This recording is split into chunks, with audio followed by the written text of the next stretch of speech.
मुल्क में कौन सी एजेंसियां ऑडियो रिकॉर्डिंग कर सकती हैं? ऑडियो रिकॉर्डिंग कौन करवाता है? तज्जियाकार क्या कहते हैं? तज्जियाकारों के सामने सवाल रखा गया कि मुबैना ऑडियो लीक्स, बार काउंसिल्स का सुप्रीम कोर्ट के जज के खिलाफ रेफरेंस दायर करने का ऐलान, क्या सुप्रीम जुडिशल काउंसिल को तहकीकात करनी चाहिए? इसका जवाब देते हुए तज्जियाकारों ने कहा कि सुप्रीम कोर्ट के जज की मुबैना ऑडियो रिकॉर्डिंग संजीदा मामला है।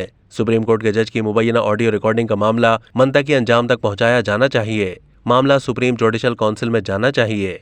हफीजुल्लाह न्यासी ने कहा कि सुप्रीम कोर्ट के जज की मुबैना ऑडियो रिकॉर्डिंग संजीदा मामला है, इसे सुप्रीम जुडिशल काउंसिल में जाना चाहिए। सुप्रीम कोर्ट इस मामले पर आर्टिकल 184 के तहत अज खुद नोटिस भी ले सकता है।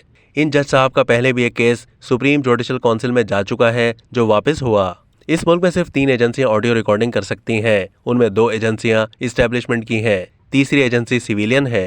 आज तक सामने आने वाली किसी ऑडियो वीडियो की तरदीद नहीं की गई। ये ऑडियो रिकॉर्डिंग वही करवाते हैं जो एक अरसे से पाकिस्तान का निज़ाम हस्ती चला रहे हैं।